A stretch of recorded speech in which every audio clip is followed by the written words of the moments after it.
Dan pemirsa, kini kita telah bergabung dengan ahli vulkanologi Bapak Surono untuk menganalisis erupsi Semeru yang terjadi di Kabupaten Lumajang. Selamat malam Pak Surono. Selamat malam para pemirsa. Pak Surono, dari erupsi yang terjadi pada sore tadi di Gunung Semeru ini, kira-kira apa yang bisa diwaspadai oleh warga sekitar untuk mengantisipasi adanya erupsi susulan nanti, Pak? Saya kira harus dilihat apakah dibalakan.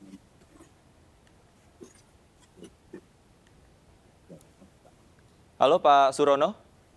Halo ya. Iya, silakan Pak Surono. Tadi sempat terputus, Pak Surono. Halo, sudah dengar suara saya? Iya, sudah jelas Pak Surono. Silakan. Oke. Andai kan memang kubah lava sudah tutup semua, tentunya ya aktivitas kita namun bila kubah lava tidak ada terjadi hal yang paling harus dilakukan. Pak Surono, mohon maaf. Pak Surono, mohon maaf, ini audionya terkendala, sambil kita perbaiki audio dengan Pak Surono. Ya Allah, ya Allah, Bu. Dan pemirsa, pada sore tadi erupsi Gunung Semeru terjadi di Kabupaten Lumajang, Jawa Timur.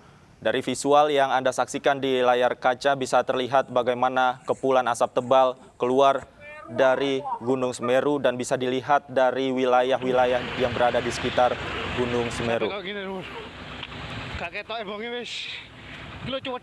Kami masih mencoba terus untuk mengetahui kondisi terkini di sana. Apakah aktivitas vulkanik di Gunung Semeru juga sampai saat ini masih terjadi? Namun sementara dari gambar yang bisa kita saksikan bersama, warga berhamburan keluar rumah dan mencoba menyelamatkan diri.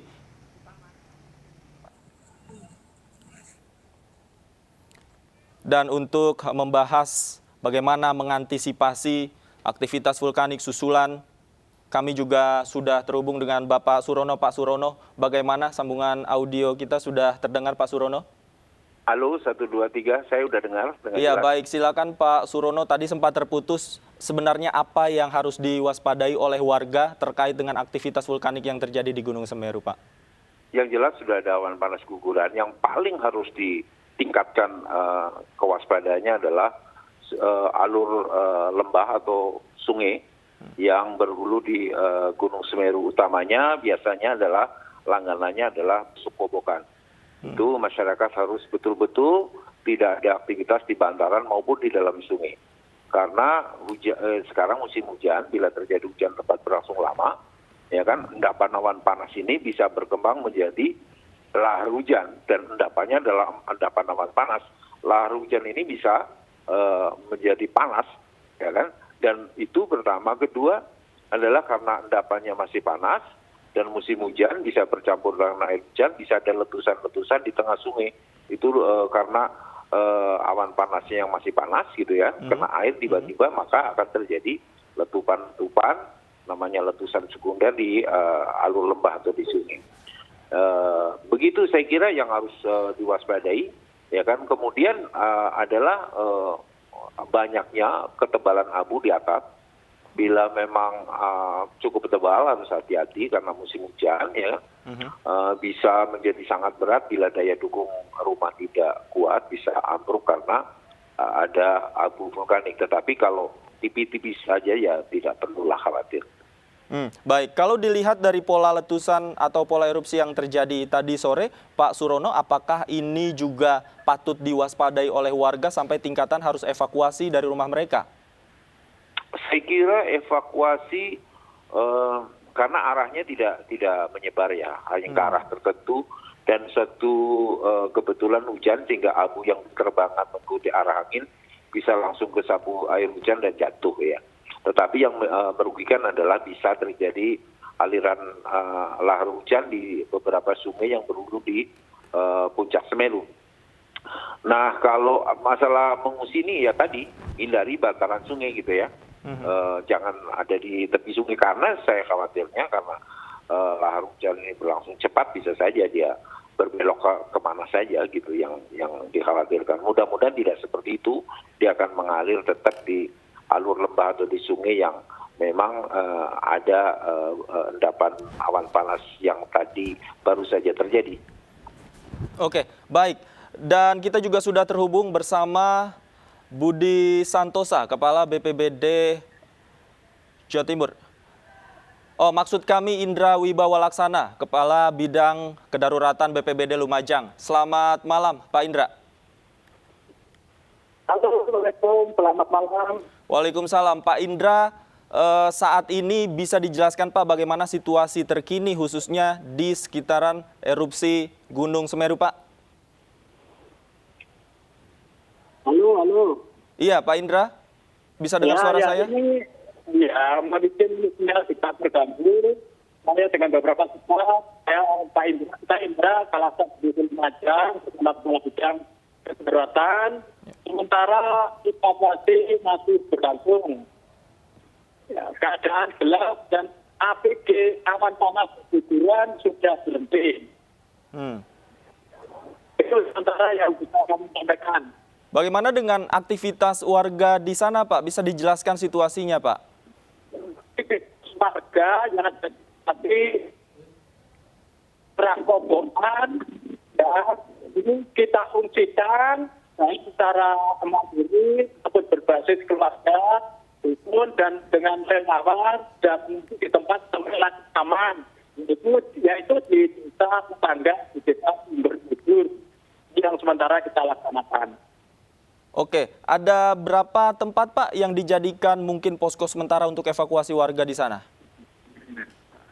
Posko sementara masih tersebar, ada yang di dalam desa, ada di lapangan, ada yang masjid, ada di rumah masyarakat yang aman kita fungsikan untuk tempat evakuasi.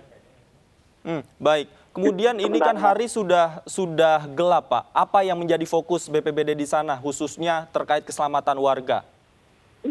Yang jadi fokus kita semua masyarakat yang berdampak itu kita fungsikan di tempat aman. Ini masih berlangsung baik pakai kendaraan 4x4 maupun dengan kendaraan sepeda motor menggunakan trail.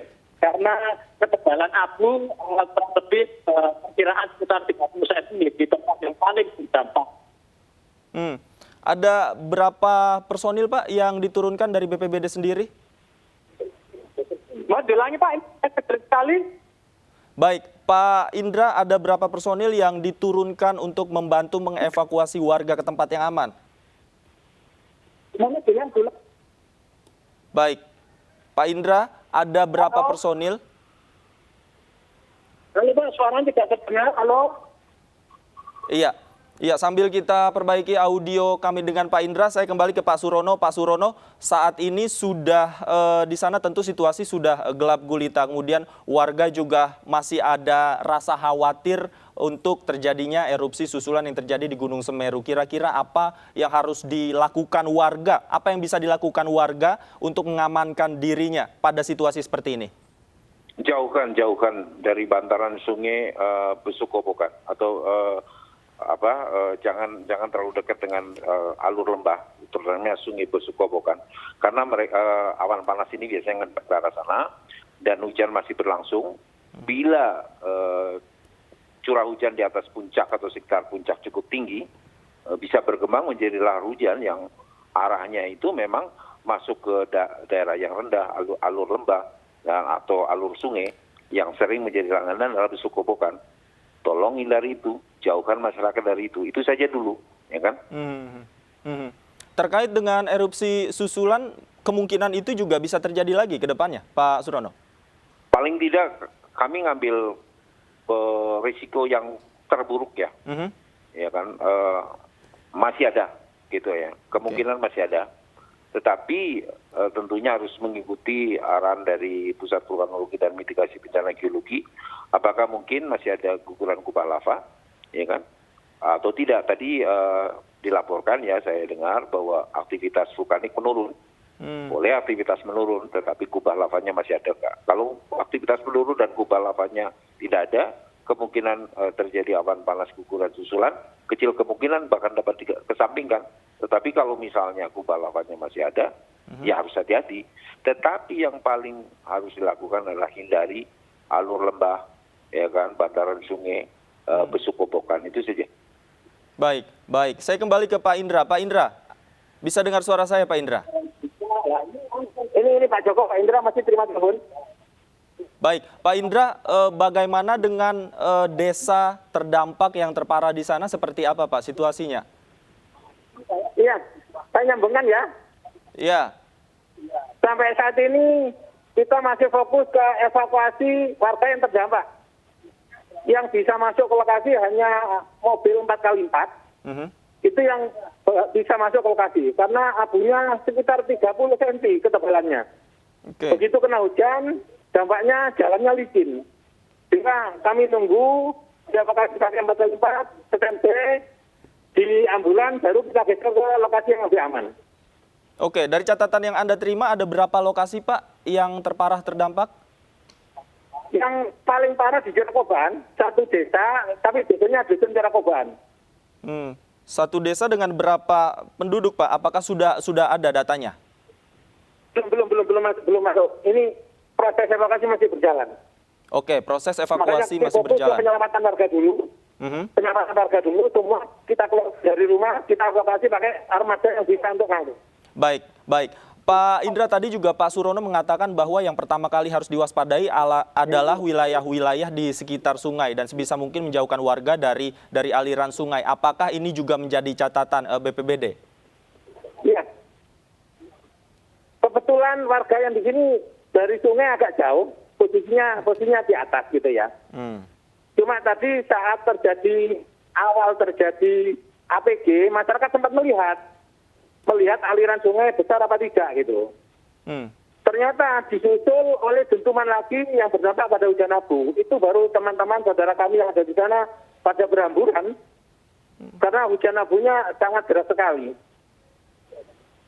Hujan abu ini sangat deras. Di deras. lokasi ketebalannya hampir 30 cm. Oke. Ada berapa aliran sungai Pak di sekitar Gunung Semeru yang mungkin harus diwaspadai saat ini? Yang saat ini yang satu aliran yaitu yang mengarah ke Geladak Perak itu besok Koboan. Satu aliran itu yang besar. Sehingga kami tidak bisa melihat kondisi debit airnya sekarang karena gelap. Dan jarak dari saya berdiri sekarang sekitar 4 kilo ke lokasi sungai. 1/4 kilo ke lokasi sungai? 4 kilo dari saya berdiri ke lokasi sungai. Oke, 4 dari lokasi kilometer. sungai itu ke puncak Semerunya 11 kilo. Oke. Saya kembali ke Pak Surono. Pak Surono, dari informasi yang kita dapatkan bersama bahwa kita ketahui sungainya hanya ada satu aliran sungai yang mungkin memiliki potensi besar untuk diwaspadai oleh warga sekitar. Radius aman berapa jaraknya Pak kira-kira? Sebetulnya radius aman direct itu bisa 5 kilo gitu kan. Tetapi begitu dia berkembang menjadi lahar hujan, itu bisa jauh, ya kan? Atau luncuran awan panas ekornya itu bisa jauh. Apalagi kalau misalnya besuk kobokan ini sudah relatif penuh ya, bisa sampai belasan kilometer. Tetapi alurnya jelas lah biasanya besuk kobokan itu, ya kan. Demikian juga ada lahar lah, ya kan. Memang ada kepanikan jelas lah kalau 4 kilo dari besuk kobokan ya abu cukup tebal, ya kan, abu cukup tebal. Dan masyarakat pasti akan panik gitu ya.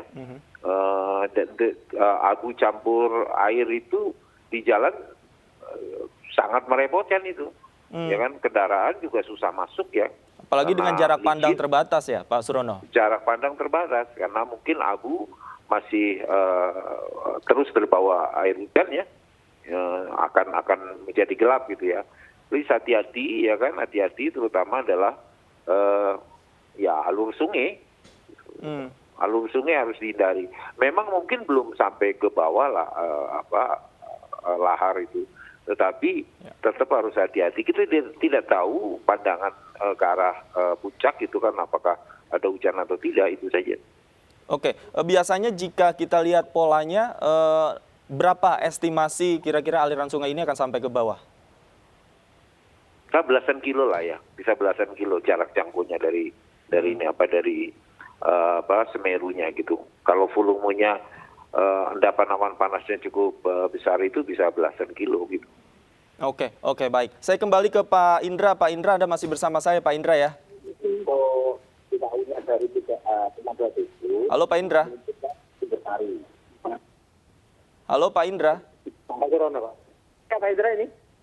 Pak Indra masih bersama saya? Halo. Iya Pak Indra. Iya gimana? Baik, dari pantauan di lapangan tadi Anda sempat mengatakan jaraknya adalah 4 kilo dari posisi Anda sekarang. Apakah ada informasi terbaru bagaimana situasi sungai di sana? Sungainya. Dari sini 4 kilo. Untuk aliran lahar Gunung Semeru, ya, itu material yang dari puncak Gunung Semeru sudah berkisar ke bawah dari puncak. Itu sudah naik. Nah, masyarakat yang ada di sekitarnya.